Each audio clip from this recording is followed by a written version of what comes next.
Welcome to the Political Philosophy Podcast. I'm Toby Buckle.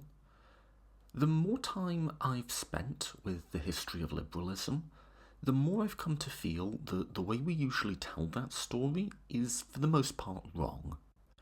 This is particularly true of those who style themselves as classical liberals and claim the most direct connection to the ideology's founding fathers. In recent years, their version of history, though, has been challenged, both by liberals themselves and by those adjacent to or outside of the tradition. In the podcast's most downloaded episode, for instance, Helen McCabe made the case that my guy, J.S. Mill, is far from being a pure individualist liberal, actually a socialist. In that vein, I recently read McManus's Liberal Socialism, which lays out a history of that mixed ideology, including Mill, but also many others, covering an impressively broad sweep of history in a way that manages to get stuck into individual thinkers, but never loses sight of its central thread. Matt will be familiar to many of you. He's been on the podcast before and is no slouch in terms of creating public-facing work. He's a lecturer at the University of Calgary and the author of Rise of Postmodern Conservatism and Myth, and co-author of Mayhem, a leftist critique of Jordan Peterson, and he's a frequent contributor to Jacobin and many other publications.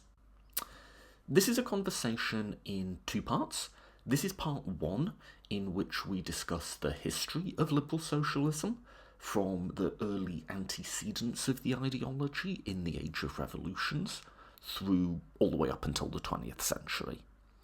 In the second, which we recorded for patrons of the show, we take on contemporary liberalism and socialism as mass movements, the potential agreements between them, but also the tensions. In short, I was really interested to compare notes with Matt on what we think each movement is missing about the other. What is modern liberalism not getting about modern socialism? And what is modern socialism not getting about modern liberalism? That second part is out on my Patreon, which is just patreon.com/political philosophy podcast, patreon.com/political philosophy podcast, which is how you can support the show, and any donation of any amount will unlock it. So please do have a look and consider sponsoring. We've got a lot of really great episodes coming up on the show, and all of that is made possible by supporters. All of the costs associated with doing this, of which there are some, is covered by just people voluntarily chipping in. So thank you to everyone who does, and give it a look if you don't. And give me feedback, by the way, on what a good reward system for supporters looks like. Some shows reserve almost all their content for members, and I don't want to do that. But I do want to create some rewards, so I will be doing a few episodes just for supporters. I think it's a matter of finding the right balance, but let me know what you think. And yeah, like I say, please do check out the Patreon if you are a supporter for the second part of this, and consider supporting if you're not. Okay, I think that's everything for my preamble. Like I say, I think many of you will already know Matt. This is Matt McManus on liberal socialism.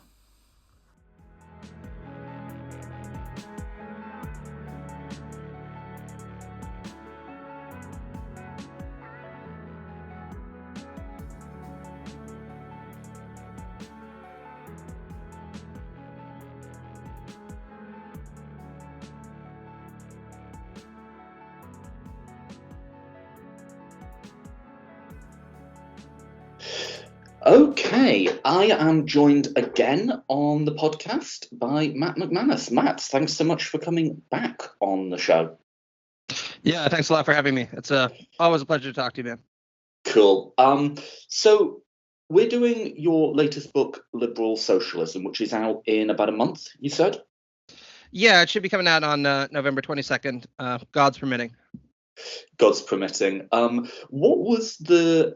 It does seem to have created a bit of buzz online. What was the trajectory that led you into writing this?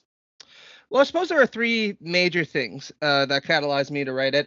So first off, you and I talked just a couple of years ago now about my book, The Political Right and Equality. So I spent a lot of time reading right-wing philosophers and right-wing intellectuals.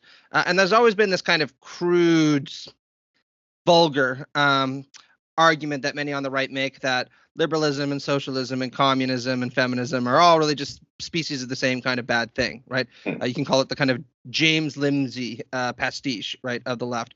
But there are also more serious right-wing philosophers, people like Martin Heidegger, Friedrich Nietzsche, for example, who've argued, I think, pretty convincingly that there is an elective affinity between things like liberalism and socialism in the sense of both of them being egalitarian, humanistic Enlightenment doctrines that, of course, Heidegger wanted to reject, but nonetheless, he felt that he needed to confront as a whole, as it were. And I took those arguments pretty seriously, and I was at least somewhat influenced by them. The second main reason that I wanted to write this book was whenever I talk to my fellow leftists and socialists about liberalism, there's this kind of tanky attitude that many people take of like, ooh, liberalism, bourgeois ideology, conformist at best, reactionary at worst, et cetera, et cetera. But when we dove into the details a little bit more, and I would ask them things like, well, do you believe in things like freedom of expression? Do you believe in things like religious toleration? Do you believe in things like freedom of assembly? Yak, yak, yak, yak, yak. They'd, of course, be like, yeah, well, it's actually kind of insulting that you'd ask me that. If anything, we believe that socialists and leftists are more committed to those principles than so-called normie centrist liberals, right? And part of the goal was to make the book a kind of exposition of a lot of those views. And I guess last but not least, I was just intellectually convinced at a certain point that liberal socialism was, if not, a perfect tradition, an attractive one that I was intrigued by, and I wanted to retrieve, to use the C.B. Macpherson term. And the end result of all those intimations is the book that you ended up reading. Do you see yourself, I mean, the answer might be a bit of both. Do you see yourself more as selling liberalism to socialists or socialism to liberals? The answer is definitely both, right? I would say actually right now that I'm more in the business of trying to sell socialism to liberals, right? And the reason for that is socialism, particularly in the United States and in Canada, where I'm from, is a bit of a hard sell, but you don't really need to pitch it to those who are already convinced by it, right? Most socialists, in Canada and the United States are quite dedicated to the cause, as it were. Liberals, of course, are a lot more wary of socialism, and some liberals are even wary of liberalism, for that matter, right? If you think about all the classical liberals who came out as alt-right over a period of time, people like James Lindsay, for example. So what I've wanted to do with this book is make the case that even though it's obviously okay to be a classical liberal or a neoliberal and call yourself part of the liberal family, it is not the case that liberalism is inherently hostile to socialism, egalitarianism, solidarity, etc. In fact, many of the most important liberal thinkers, from John Stuart Mill to John Rawls to Chantal Mouffe, have endorsed liberal socialism, or at least been very, very sympathetic to it. And I think that that's an important point for us to remember when people take a myopic view of the liberal tradition as a whole. I definitely want to pick your brain and sort of compare notes on contemporary misgivings and mistrust between liberalism and socialism today as historic movements, and we'll do that in part two. But let's do the history first, because that's also interesting. I have like an abstract question. And take as long as you want with this one, because it's one of those big picture ones. But you start with a section on defining liberalism and socialism. How should one go about that? So, like, concretely, what methodology should you use to try and generate a description of an ideology? Or on what basis might you accept or reject a description of liberalism or socialism? Yeah, it's a good question. My response is that I think that when one defines a political tradition, one needs to combine a sense of analytical precision with a sense of historical broad-mindedness, and getting the balance right can be extremely difficult because analytical precision tends to lean us towards narrow definitions that are kind of finely tailored and finely crafted, because that, of course, gratifies our need for certainty about what a tradition means. And history, by contrast, leads us in exactly the opposite direction, right? Towards recognizing that once you get political ideologies out in the wild, even intellectually, they take on very much a life of their own and evolve and permutate and kind of marry themselves with other traditions and other convictions, which in very interesting ways, right? So I've always agreed with Michael Frieden that the morphology of political ideologies needs to be distinguished between, can be understood as distinguishing between a core set of values that everyone who identifies with a political ideology agrees on, and then a kind of penumbra where things are a lot more debatable. And this also has a historical dimension in the sense that kind of like sediment, landing on rocks. As time moves on and different waves of historical innovation occur, more and more things can kind of get grafted onto tradition that weren't there before. So just to kind of make a long story very short, in the book, I argue, following Alan Ryan, that it makes a lot more sense to talk about liberalisms plural rather than liberalism singular, because there are a lot of different members of the liberal family, per se, right? And some of these versions of liberalism I find extremely attractive, like liberal socialism. Others I don't find particularly attractive, like neoliberalism, and at least some variants of classical liberalism. But, just like you can acknowledge that somebody is a member of your family and not particularly like them, I'm sure everybody has that uncle or aunt, it's still important to recognize that genetic identity, right? Or at least that genetic relationship. So in the book, I follow Ronald Dworkin and a few others in defining liberalism quite abstractly as being fundamentally committed to two, perhaps three principles. The first principle being this notion of moral equality.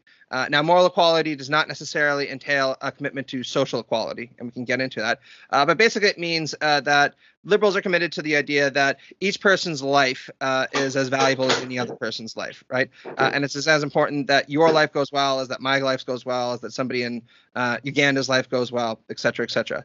Aligned with that, of course, is a commitment to the principle of liberty for all, or freedom for all. And this is extensive, or at least generates out of this commitment to equality. Because once you're committed to this idea that's as important that your life goes well as that my life goes well as that anyone else's life goes well, we start to become committed to this idea that the forms of domination that can be existent in a society that subordinate some people's lives to others are at the very least extremely problematic, right? And liberals are going to be hostile to that in a number of ways.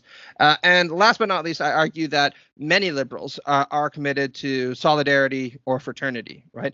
And as people like Helen Rosenblatt point out, this commitment to fraternity or solidarity might strike some Anglo-liberals as odd or even mischievously French, as it were. But she points out, liberalism is not exclusively an Anglo-American tradition. There's always been a very pronounced French, German, Italian stream of liberal thought, and for many in those traditions, this commitment to fraternity or solidarity is almost axiomatically taken for granted, right? If you think about the slogans of the French Revolution and many of the revolutions that broke out in Germany. So that's liberalism for you.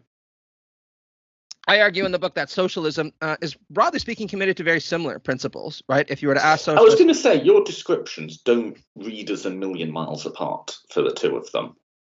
I'm guessing that is kind of your point, but yeah, absolutely, right. I mean, my argument is that if you were to talk to any socialist and ask them whether they're committed to equality, liberty, and solidarity, the kind of French revolutionary principles, they'd say, of course, right?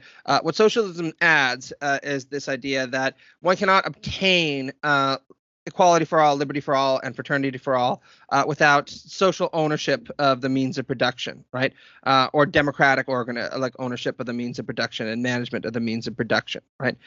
Now, what I point out, of course, in the book is that this idea of social ownership or democratic ownership of the means of production has been understood by socialists in extremely different ways. So I just want to kind of come right out and say this, right? I am extremely critical, of course, of command economic and authoritarian versions of socialism. I completely acknowledge that they are versions of socialism that we should reject, right? And I can understand that many people are sometimes wary of the socialist label precisely because of that association, right? But much like I argue we shouldn't reject liberalism because a version of neoliberalism was instantiated in Pinochet's Chile, it's important to recognize that many forms of socialism were extremely democratic, extremely liberal in orientation, and socialists also helped produce some of the most flourishing societies in the world. If you think of somebody like Olof Palme in Sweden, right, who built a very well-functioning welfare state with high levels of unionization, and who famously said that Sweden had gone further on the road to socialism than most countries that called themselves socialist, referring, of course, to the Soviet Union and others, right? So once we appreciate that there's this internal diversity, both to liberalism and socialism, I think we can recognize why many people would find it intriguing or even necessary to put the two of them together in certain energetic ways. It sounds like you're almost arguing for the symbiosis being useful as mutually restraining factors. Like if there's some sort of liberal socialism, they keep each other from their worst impulses. Or is that too cute? Oh, no, I think that's absolutely accurate, right? So I just want to make one thing clear, right? My book is referred to as a retrieval in the text. And the reason I refer to it as a retrieval is that's a term that was developed by C.B. Macpherson, right? Some of your listeners might not know who Macpherson is, but he was a very important Canadian political theorist. I'm not often patriotic, but I am proud of that, right? Because I really admire Macpherson. And Macpherson referred to retrieval as essentially going back to a political tradition that we thought we knew and recovering emancipatory or innovative or radical dimensions to that tradition that have not been foregrounded for a long time. And not coincidentally, Macpherson did that to the liberal tradition, right? So he's most famous for his critique of possessive individualism, which kind of doubles as a kind of knockdown of classical liberalism and later neoliberalism. But a lot of people forget that he actually had a lot of very good things to say about liberalism, particularly the kinds of expressive liberalisms that you see people like John Stuart Mill articulate, right? So my book is intended, like Macpherson's project, to retrieve the tradition of liberal socialism. But I want to make it clear it is not intended to defend the tradition of liberal socialism. I'm sure at least a few people would be like, well, that sounds like a kind of shifty distinction. But the reason I think it's important is I'm just here to try to reintroduce people to the tradition of liberal socialism, talk about its strengths and weaknesses. I don't offer a kind of full-throated defense that I would think would be appropriate to offset the tradition's weaknesses and make a pitch for it as a compelling political tradition based on my own understanding, right? And I want to be clear that my version of liberal socialism would probably be a lot more Marxist than some of the ones that I talk about in the book. But to answer your question, right, I do think that liberal socialism embodies many of the best features of both traditions. Just on the socialist end, right? What liberalism adds to socialism is a recognition of the need to constrain state power in certain kinds of fundamental ways. This isn't a point that I made, by the way. Irving Howe made this point very, very eloquently in his essay, Liberalism and Socialism, Articles of Conciliation, where he points out that many socialists were quite wary of this idea of imposing restrictions on things like legislative power, for example, associating it with these kind of Madisonian reservations about democracy. And Howe points out, without a doubt, Madison wanted to restrain democracy because he wanted to impose restrictions on the ability of the masses to redistribute property. But Howe points out there are also good reasons to want to restrain legislative and other forms of state power. And we see the cost of ignoring these kind of Montesquieuian warnings about the need to divide power in the great command economies and authoritarian socialist systems that emerged over the 20th century, right? What socialism brings to liberalism, I think, and here I'm very influenced by Elizabeth Anderson, is this recognition that it is not sufficient to just say that liberal principles need to be applied relative to the state. This was the kind of great mistake Anderson points out many neoliberals made over the course of the 20th century. The idea being that really people only can be tyrannized or threatened by statist forms of domination. Now, obviously, people can be threatened and have been threatened by statist forms of domination, and any liberal needs to be very critical of that.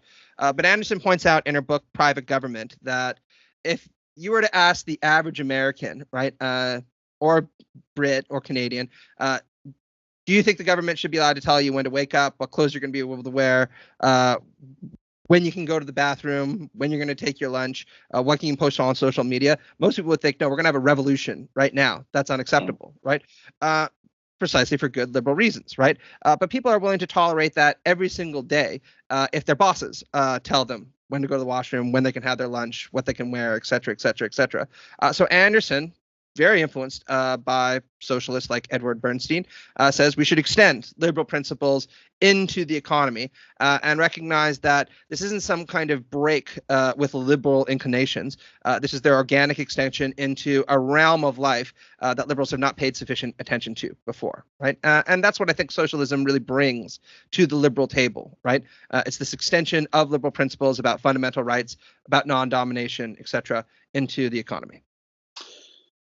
Where do you think the greatest tension is? I mean, we've talked about how they usefully serve each other. The description you gave, I took to be quite a Frieden-esque description. It's not exactly how he defines those traditions, but it's similar insofar as you're positing a certain core concepts, Mm-hmm. Whereas at the level of the core concepts or sort of big values, where's the biggest tension between those two streams of thought, or do you not really see one? Oh, I think there are definitely some tensions between certain forms of liberalism and certain forms of socialism, and there are even tensions within the socialist tradition about which way the tradition as a whole should tug. So in my book, I argue that liberal socialism is defined by three principles. I'll just talk a bit about the first one because I think that this is where this tension can come across very pronouncedly. So I argue that liberal socialism is distinct from some species of liberalism and some species of socialism in being committed to both methodological collectivism and normative individualism. And what I mean by that is liberal socialists accept with people like Hegel and Marx and Aristotle, for that matter, that human beings are social animals, that we can only thrive in social settings. And that means that liberal socialists reject certain forms of atomistic individualism or possessive individualism that are foundational to other streams of liberal thought, right? Think about people like Jeremy Bentham, right? And this idea that human beings are, for the most part, egoistic creatures who maximize their self-interest with only a few kinds of exceptions to that, right? And many liberals will find this commitment to methodological collectivism at least somewhat suspicion-inducing, right? Not least, many people in a libertarian stream of thought who might say any kind of collectivism, methodological or otherwise, is extremely dangerous and maybe opens up the road to serfdom, right? But I complement that by saying that while liberal socialists are committed to methodological collectivism, this recognition that we're all social animals, they're also normative individualists. And what I mean by that is all liberal socialists are committed to the idea that ultimately it is the individual as a real existing biological unit, and it's securing their flourishing that is what matters, to use the Derek Parfit term, right? Not the flourishing of abstract or reified entities like the nation or a civilization or a religious group or the Volk or whatever it happens to be, right? And it's this attempt to kind of blend methodological collectivism with a commitment to normative individualism. That's where a lot of the action in liberal socialist political theory comes from, right? Now, as I indicated with it's retrieval, not a defense, I'm not sure that any liberal socialist thinker has quite gotten the formula exactly right, at least to what I'd like to see, right? Like I said, I would want them to be more Marxist, right? But I really think that it's this attempt to blend the two together that makes liberal socialism an exciting tradition and one that draws important insights from both the liberal and the socialist canons of thought. I've always felt like a progressive liberalism or a liberal socialism doesn't necessarily come to any sort of final answers when it comes to conflicts within its core values. I mean, individualism and the communal good certainly, obviously, can pull apart in different circumstances. They can also work together. I mean, a lot of the sort of Hobson and Hobhouse, that sort of, era of liberalism is about ways in which individual diversity and individual development furthers a social good, and about conversely how social groups can within themselves create almost like a federal hierarchy of rights that are concerned with their members. So they can pull together, but they can also pull apart. I've almost just felt like a sort of mature liberal socialism or progressive liberalism or sort of welfare-minded liberalism is sort of okay with that ultimate lack of a final, here's the dividing line in absolutely all cases and all circumstances. It's okay with us having a plurality of values that we attempt to use our judgment and circumstance and history in the world to kind of reconcile off against each other as we proceed through political time, if that makes any sense. Oh, it absolutely does. And I mean, let's be clear, right? There's only so much that political philosophy or political theory, whatever you want to call it, can do in answering concrete questions, right? I mean, in my day job, I teach classes on constitutional law, right? And I have a legal background. And I think that this is something that when I put on my lawyer hat or my legal theory hat, it becomes a lot more transparent, right? Because when you're dealing with actual cases where there are competing values, to use your term, it becomes obvious that sometimes there aren't easy answers to questions about how exactly do you instantiate respect for certain kinds of individualism while also recognizing the needs of the community to preserve other things that might be important, right? But just to give an example of where these tensions can become very, very generative within the liberal socialist tradition. I don't mean generative in the positive sense, right? Like sparking just the kind of intriguing thoughts that you're mentioning. John Stuart Mill, right? John Stuart Mill, I argue, is the first mature liberal socialist in the sense that he worked very hard to put these two things together. As any of the listeners of your Helen McCabe episode would know, right? Which I also really enjoyed because I like Helen a lot. And if she's listening, shout out, big fan. But anyway, so Mill, of course, arch individualist in a lot of ways, right? Author of On Liberty, famously claimed that it is important not just for individuals to gratify their kind of hedonic urges, but also to be living trees that express and develop themselves on all sides. Because the first project of all individuals is, of course, their own individualism, right? But Mill was extremely critical in his chapters of socialism of what he called individualism, but understood in a different sense, right? When he was referring to individualism with his socialist hat on, what he was talking about was this egoistic, competitive, very, very disruptive version of individualism that he saw as being rampant throughout the Victorian era, where the rich essentially commend themselves for becoming powerful and wealthy, or even being born into that, and then blame the poor and ascribe personal responsibility to the poor for their own poverty, right? And Mill wanted no truck with that, right? In chapters on socialism, he was very insistent, almost in a proto-Rawlsian way, that poverty is very much not the responsibility or the consequence of individual behaviors. It has nothing to do, or very little to do, with desert, as he points out.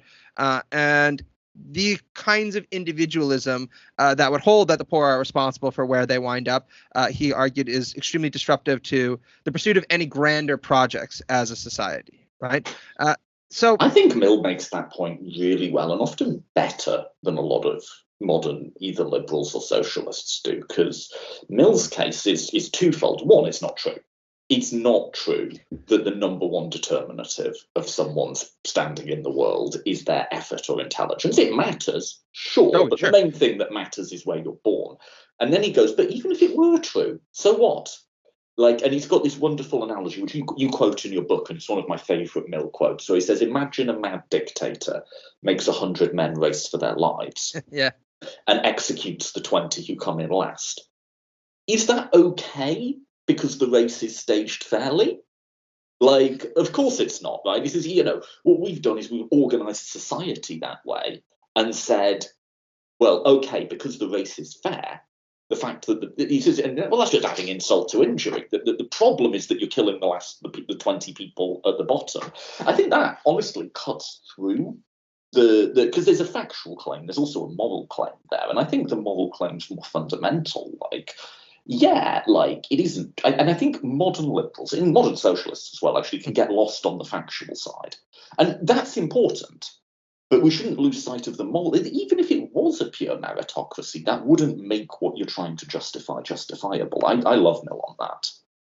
Oh, absolutely, right. I think that he is wonderfully concise in his exposition of the fundamental tensions in meritocratic mythology, right? Again, very much anticipates Rawls in ways when I started writing this book that quite surprised me, right? Because in his chapters on socialism, not only does he express an enormous amount of sympathy to certain variants of socialism, not a command economy socialism, obviously, right? But this kind of individualistic, democratic market socialism, right? But he's very, very, very contemptuous of the arguments that people put forward that somehow the unfortunate deserve to be where they wound up, and that the rich deserve to be where they wind up.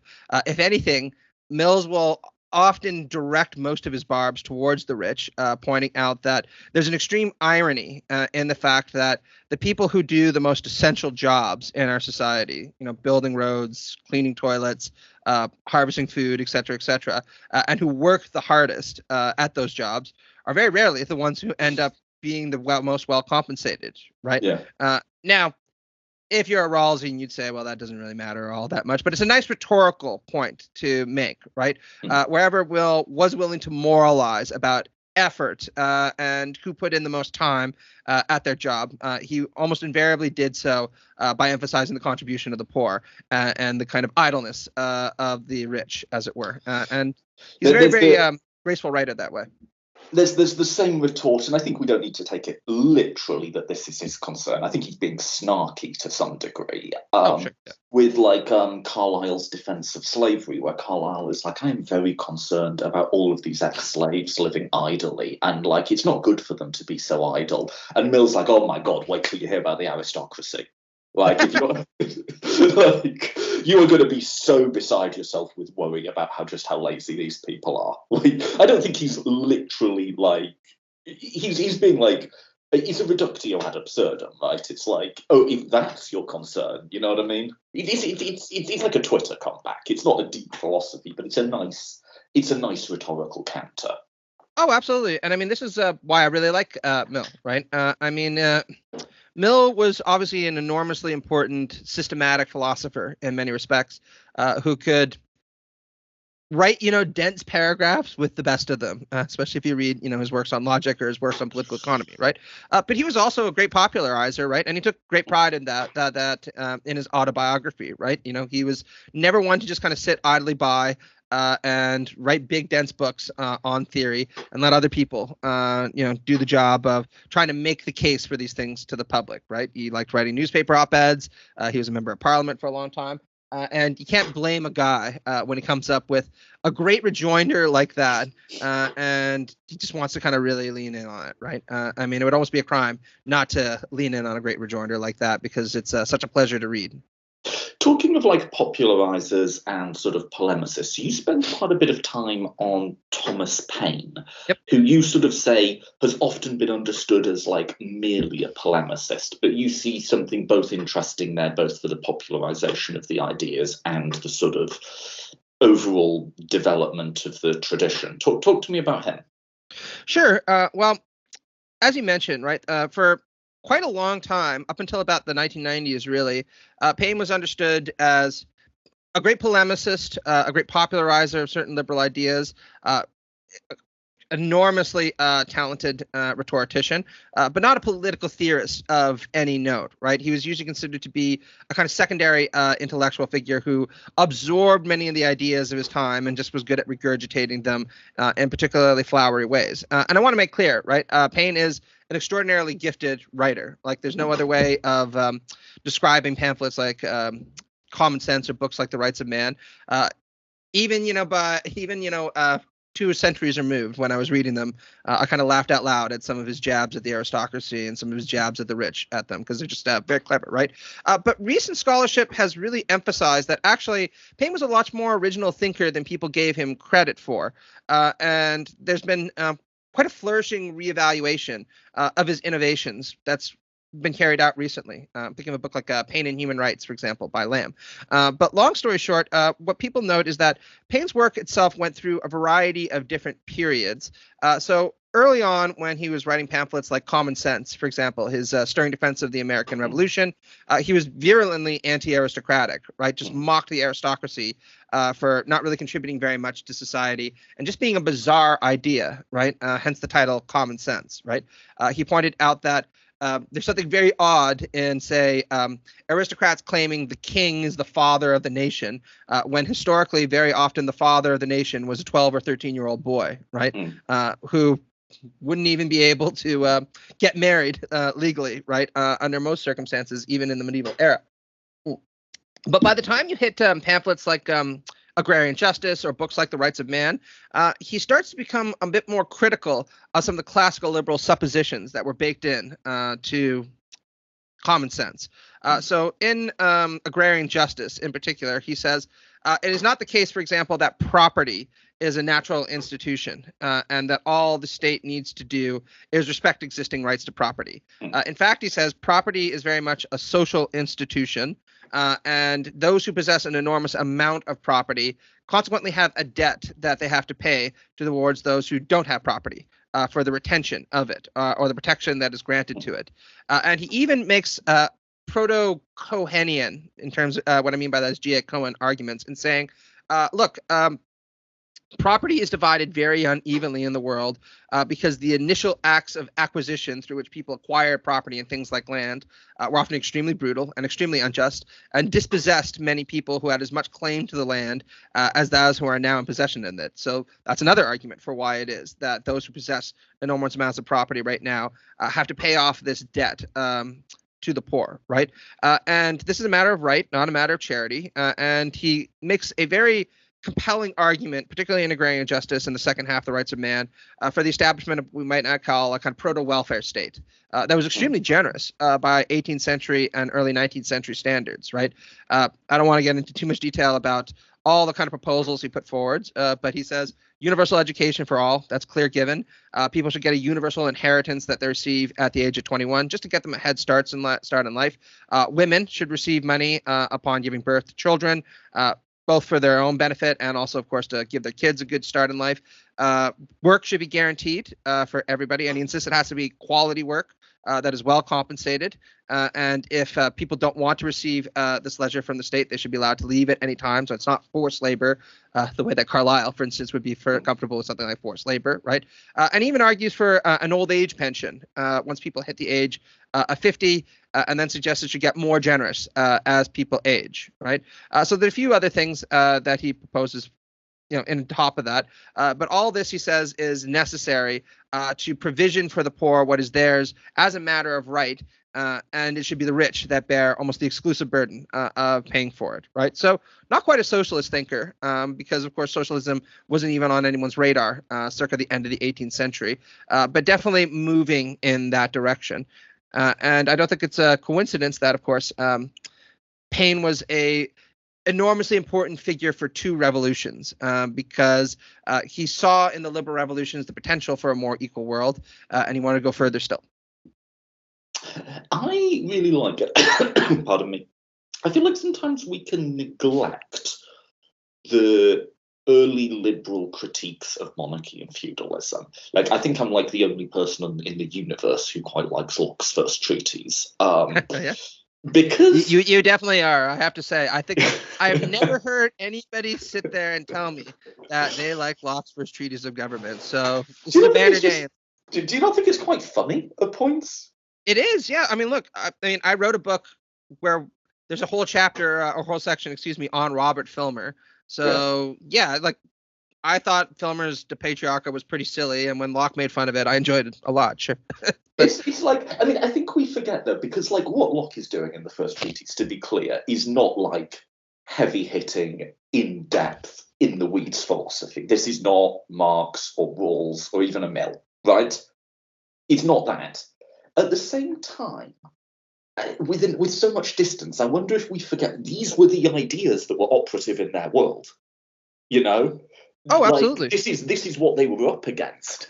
And like philosophy is like, there's a saying in sports, you can only beat the team you're playing against, And I just sort of love some of Paine, some of early Locke, some of these writers, where these are not in many ways brilliant philosophical thinkers, but they're seeing what are the reigning orthodoxies of their age and going, wait, guys, hang on, and hear me out here.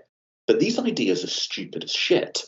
And just like having that moment of realization that there's just nothing there. I find that an interesting to try and like move with them through that, as like to try and, as much as is possible, put yourself back in the shoes of what it must have been like to criticize those ideas and pull them down and mock them, but as they were like what people believed. Does that make sense? Oh, it absolutely makes sense. I mean, look, I spent a lot of time talking about Paine and Wollstonecraft, both because I think they're important antecedents to liberal socialism, but also because they were really talented at responding to the political right and its arguments for the retention of the monarchy, right?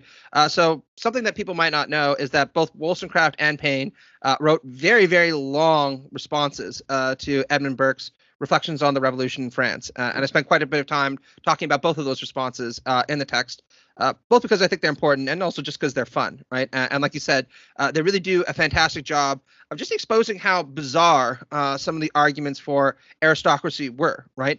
I mean, Paine talks about how Burke wept for the fall of the aristocracy, but in terms of the mass impoverishment of millions of the French, he just was largely silent, right?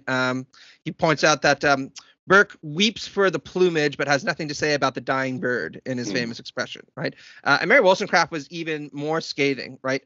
So in her Vindication of the Rights of Man, which anteceded Vindication of the Rights of Woman, she says, Burke has a mortal antipathy to reason, right? Because if there's anything like rational arguments in his entire reflections that don't contradict each other, that's an important point she makes. It boils down to we should reverence the existing society into which we come with a kind of filial attachment, the way that a son feels attached to his father. And she says, look, sure, old things might be nice, but anybody who has a garden would know that when the ivy chokes up new growth, you cut the ivy out, right? And there's just all kinds of wonderful barbs in this that really do a fantastic job of pointing out that a lot of the arguments for aristocratic inequality certainly aren't just silly, but to use the operative word of this election season, a little weird, right? Yeah. A little weird. And there is something quite liberatory about early liberalism, just being like, because this thing of like, we judge ideas by like talking about them and like comparing and contrasting and using logic and yes, sometimes making fun of each other. That's a liberal thought. The reason these ideas are weird is they've been allowed to fester for centuries without challenge. And there is something quite liberatory in that moment of just being like, hang on and hear me out. This is like the stupidest shit I've ever heard in my life. Like what it must have been like for people to have that experience for the first time. And like I said, I think it's something we're poorly placed to understand now, but it can be quite fun to sort of try and put yourself back in the shoes of. Oh yeah, absolutely. And look, as somebody who's done a fair bit of criticizing the right, when I was reading Paine's Rights of Man, especially, kind of bad down to, the OG master, as it were, right? Because you can really tell that Paine is having a lot of fun lampooning certain arguments for the aristocracy, but in a serious way also. And I think that's what's sometimes underappreciated about him. So just to give one clear example of this, a point that Paine keeps coming back to again and again and again, as he points out, defenders of the aristocracy very much like to dehistoricize the aristocracy and imply in this kind of Burkean or Demasian way that this is a sublime institution that was ordained by God, that providentially came into the world to fulfill God's functions. And Paine points out, no, it's not, right? Let's take my own country for an example, right? William the Conqueror got really angry that he was denied the throne of England, came older with basically a bunch of mercenary criminals, beat Harold Godwinson at the Battle of Hastings, and then butchered his way across the country for a couple of years, and then said, from now on, I'm the boss. And everybody, after being butchered for a couple of years, was like, you know what, fine. We give up, right? And he points out that if you go back far enough in time, every aristocracy is founded on an act of criminality like that. And not coincidentally, Burke was famously said in a speech in Parliament that it's a very bad thing when countries think too much about their origins, precisely because when you think too much about their origins, you're almost invariably led to these kind of Painean conclusions that, well, actually, the way society is right now didn't really have this kind of auspicious providential birth. Actually, it was probably just some very mean people who came, killed an awful lot of those who eventually became their fellow countrymen, and said, I'm the boss now. So let me sit on the great big chair with my big crown, and you all listen to me. And it's kind of silly, but also kind of dark in a lot of ways. There can be a view of, so I take the view that from really as early as Mill's day, you have like a diverging field of liberalism of like at least two branches coming off the tree of like a more individualist libertarian liberalism and a sort of more progressive type liberalism. I sort of take the view that we often think that the sort of neoliberal, the existing order of property rights is good, is like the original form of liberalism, and then the sort of progressive-y, socialist-y one is like the outgrowth. It kind of isn't, though, is it? Like, the earliest forms are a critique of established holdings. They are a critique of, like, yeah, but just because, like, you have stuff, it doesn't make that just or right or normal, you know? And then it's, I don't know where you'd sort of trace the libertarian instinct to, maybe someone like Herbert Spencer or so on. Mm-hmm. But like in its earliest forms, it was a questioning of the existing order of property and wealth divisions within society that then, as it comes into power, can sort of forget that initial radicalism sometimes. But I think that sort of history, I don't know if you agree with my very brief sketch, but is a bit of a good alternate thought to hold in your head for both the person who is a self-professed neoliberal, but also the critic of neoliberalism who wants to reject all of liberalism outright. Oh, you're absolutely right. There's actually a very burgeoning scholarship on this subject matter. People like Liz Anderson or Helena Rosenblatt or Samuel Moyn have detailed the history of the discourse around liberalism very effectively. I'll just kind of give a potted iteration some of their conclusions, right? So Rosenblatt, Moyn, and Anderson will point out that if you go back far enough in time, what you realize is that there was actually an enormous amount of internal diversity within the liberal tradition from the very beginning about questions like property, about questions like the relations of power in society, et cetera, et cetera, et cetera, right? Even in the Anglosphere, right? Since some neoliberals like to distinguish the kind of good sides, the good side of liberalism that's very English, very focused on property, from the so-called bad side, French, German versions of liberalism. So Anderson points out, for example, that if you were to go back to the English Civil War, there were factions like the Levelers who drew upon Whig principles to say things like, look, just like you parliamentarians are arguing against the aristocratic prestige of the king, maybe we can talk a little bit about the kind of fetishes that are ascribed to property relations and think about doing something about that.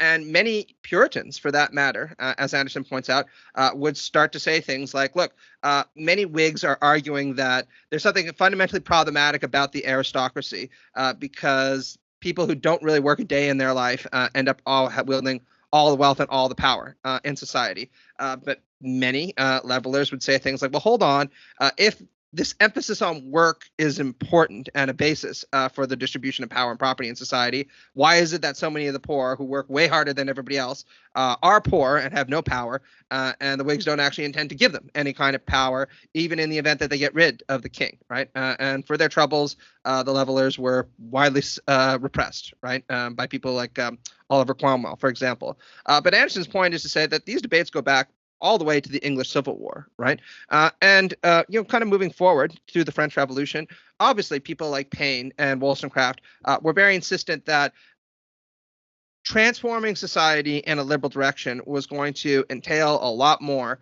than just getting rid of certain kind of feudal institutions, right? Wollstonecraft once said that it's from this reverence to private property that flows, like from a poisoned chalice, most of the kind of moral vulgarity in our society, precisely because she points out that many people see protection for private property as foundational to liberty, but think very, very little about the liberty of the poor person who has no property and consequently can have no liberty, right?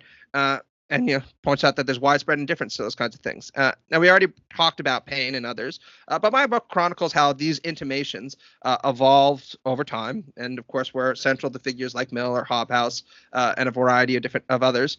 And what Rosenblatt and Moyne point out is that classical liberalism as a kind of discursive idea really emerged in the 19th century as a kind of tradition that was intended to offset this movement many liberals were making towards a more social mindedness about issues of property, inequality, etc. Right now, by the time you get to the 20th century, many people who are much more anti-egalitarian but identify with the liberal tradition are becoming quite tired of many people like Mill identifying as liberals or even becoming canonical liberals and yet arguing for things like socialism.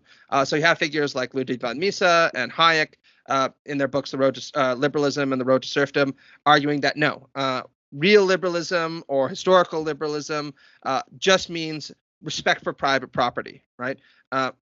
Mises, for example, was very overt about that, in his book Liberalism, where he says, if you boil liberalism down to one principle, it's respect for private property, private ownership of the means of production. All other liberal claims come from that, right?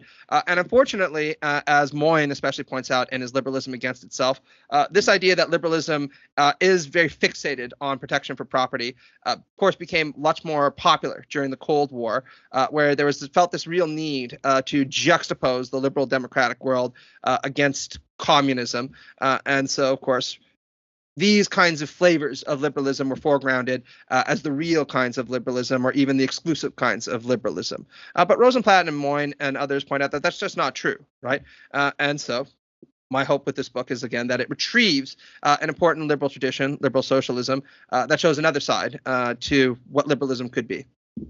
And one point I'd make in addition to that, and I think it's a friendly addition, is from the very beginning of these more individualist liberal trends, they were siding with conservatives against liberalism in even its sort of institutional political party forms. So I did a series of solo episodes on the history of libertarianism, and I started with a quote, and I said, who said this? And I won't be able to do it word for word, but it's essentially liberals today are all into social justice and welfare, and they've forgotten what real liberty means.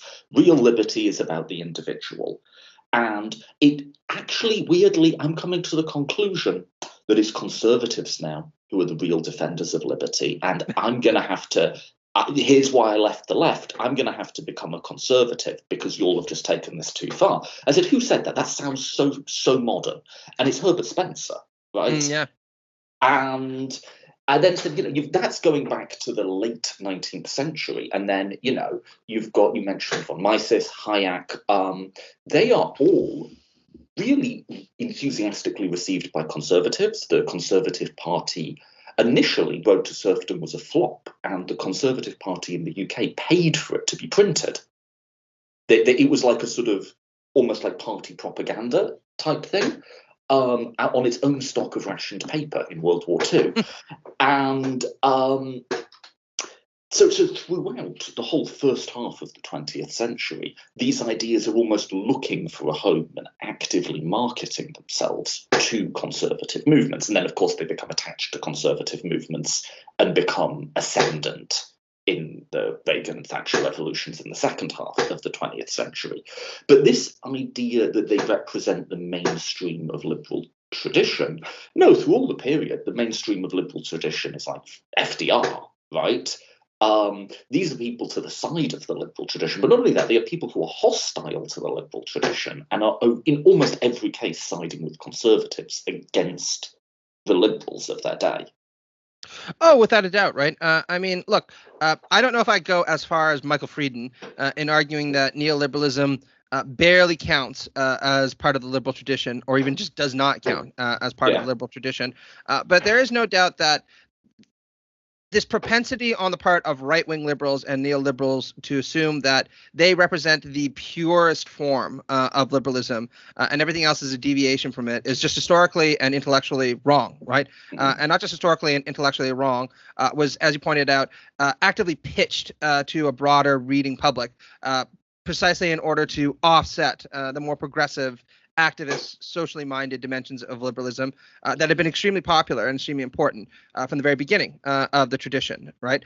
So Moyne points this out, I think, very effectively in his book, Liberalism Against Itself, which talks about the advent of Cold War liberalism, per se.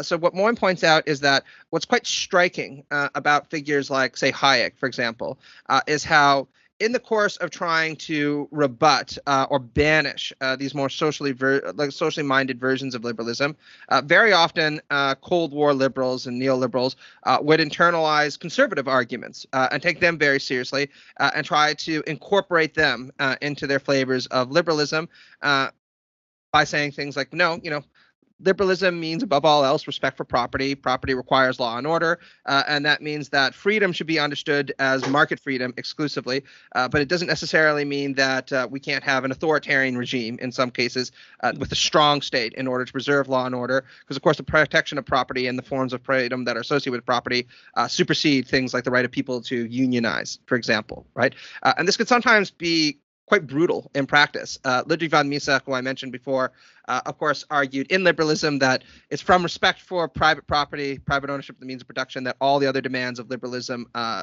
emerge. And when he was in a position to make judgment calls, for example, about unionization in Austria or freedom of assembly for labor movements in Austria, he almost invariably said, just crush them, right? Send in the police, break them up because they pose a threat to proprietarian regimes, right?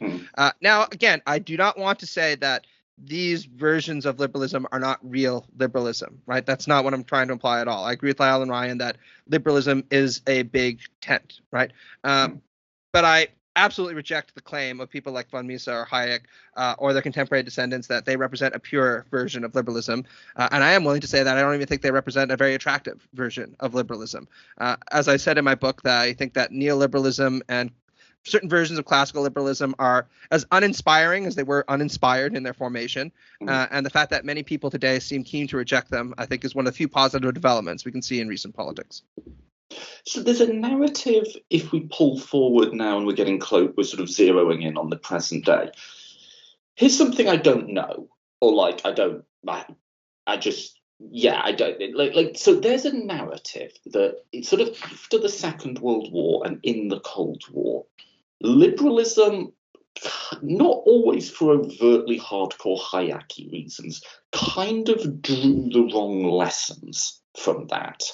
There's books like The Rise of Totalitarian Democracy, and I think something like Isaiah Berlin's very famous 2 essays on liberty, which is he's a beautiful writer, and I spent quite a bit of time with Berlin recently, and I want to like him, I just don't, if that makes sense. Fair enough. And I sort of, on the one hand, I think that's a way of thinking about liberty that is, it really quite neatly and elegantly encapsulates all that I find wrong about liberal ways of thinking about liberty. But I though he never says it, it's so very obviously, to my mind, falling out of the true totalitarianism was 8 years ago. It seems very much to be following a fear. And the lesson they seem to be drawing is you've got to be careful with democracy. You've got to be careful with communitarianism. You've basically anything other than negative liberty, that way authoritarianism lies. And that's the moral that the political, such as political theory was in the 60s and 70s. That's the sort of lesson that they're drawing out of it and that they've got in their heads. I don't know. Do you think that's the right narrative? And either yes or no, how would Rawls fit in as someone who comes in at the end of that sort of period? Okay, that's a big pivot. Yeah, take your time with it, because Rawls can be interpreted as part of that. He can also be interpreted as a sort of rejection of that. Yeah, without a doubt, right? So I think that there is no doubt that many of the, let's just use more terms, Cold War liberals drew the wrong lessons from the rise of things like fascism, right? Yeah. Now, don't get me wrong, having not lived through that period, I'm not going to be too harsh on people for extrapolating some extreme conclusions from an extreme situation, right? Nazism created, in many ways, a understandably damaged generation, right? That was wounded in certain fundamental ways, and you see many people across the political spectrum drawing quite extreme conclusions from experiencing it, right? Not just liberals, I should point out. People like Theodor Adorno and Max Horkheimer became very skeptical of the legacy of the Enlightenment in books like excuse me, Dialectic of Enlightenment, because they felt that it contributed in its own ways to the emergence of Auschwitz, right?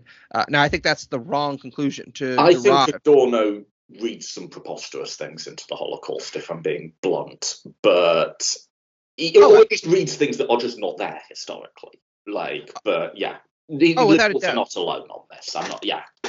Yeah, no, without a doubt, right? And I mean, the same thing is true of many conservatives, right?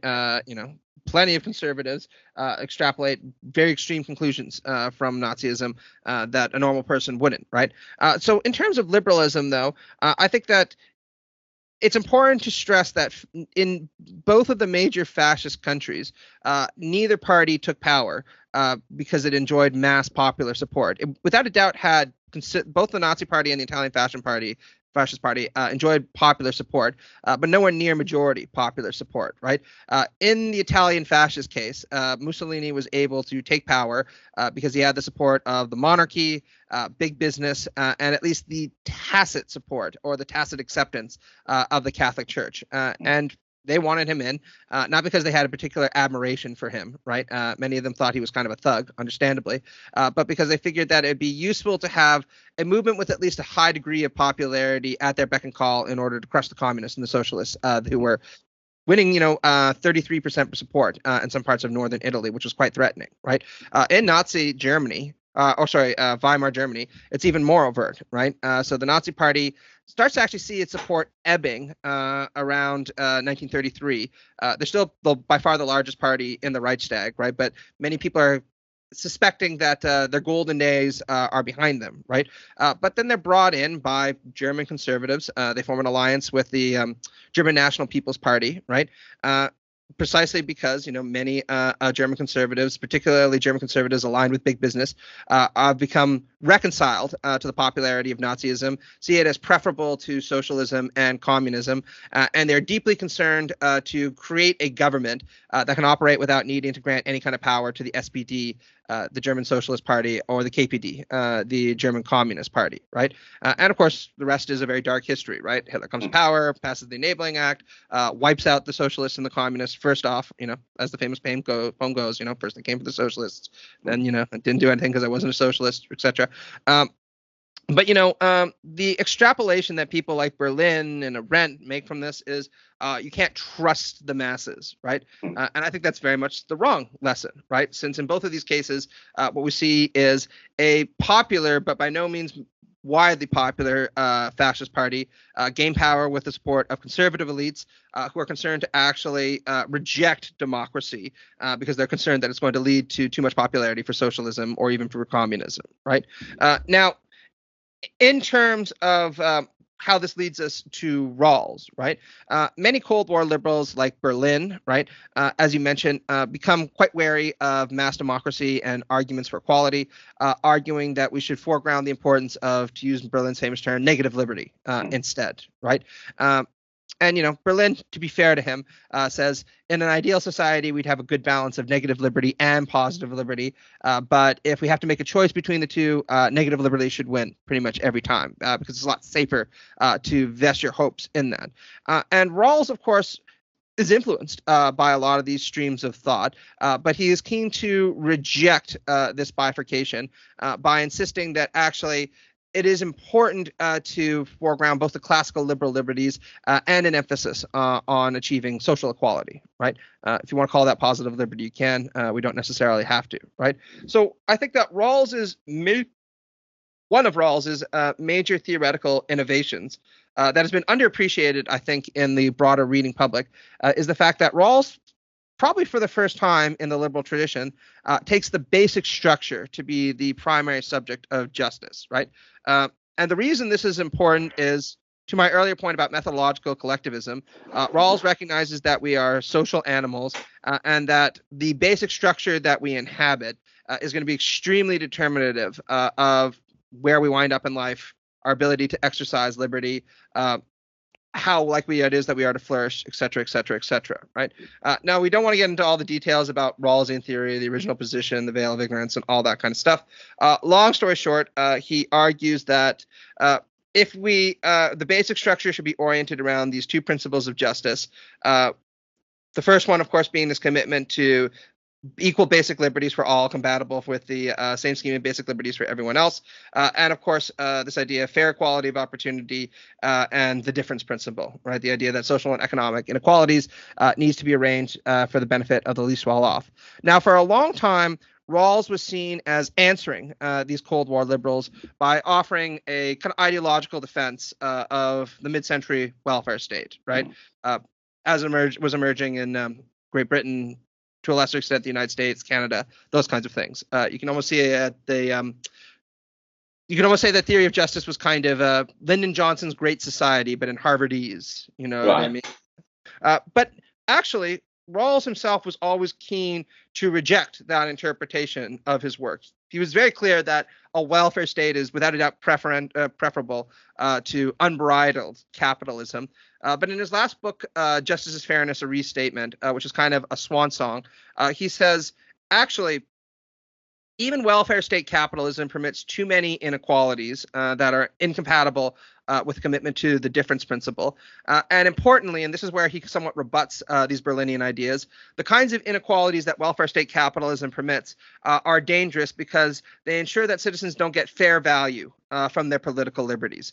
Because the kinds of economic inequalities that are facilitated even under welfare state capitalism mean that the very rich can acquire a lot of political power, and they will, of course, exercise that political power in ways that will be conducive to their interests, but not necessarily the interests of all of their fellow citizens. And the reason I like this point is it's where you see Rawls be very clear about the fact that actually, if you want protection for people's negative liberties, you need to ensure that they have political and economic agency, because if you don't allow people to have political and economic agency, then the very rich are going to be able to exercise domination over the whole of society. And of course, Rawls ends his book by saying, if you're committed to the really three principles of justice that I've articulated here, there are only two kinds of regimes that could properly instantiate it, either a property-owning democracy or a liberal socialist regime. And then he gives a couple features of liberal socialism that I find quite attractive, right? Now, he doesn't decide between property-owning democracy or liberal socialism. He says that we kind of have to try both of them out and see which one works. But I agree with people like Will Edmondson that I think liberal socialism would be a better regime for instantiating respectfully Rawlsian principles than property-owning democracy. This is for a lot of technical reasons that we don't need to get into, but I strongly encourage people who are interested in this to pick up Edmondson's great book, John Rawls, Reticent Socialist, if they want to kind of primer on these debates. And Rawls himself always said he does not think his perfect regime has been actualized. And then, of course, as I think you make this point in your book, he's writing at almost the high point of welfare states, and then it just, whatever the gap he imagined between his regime and reality only widens since then.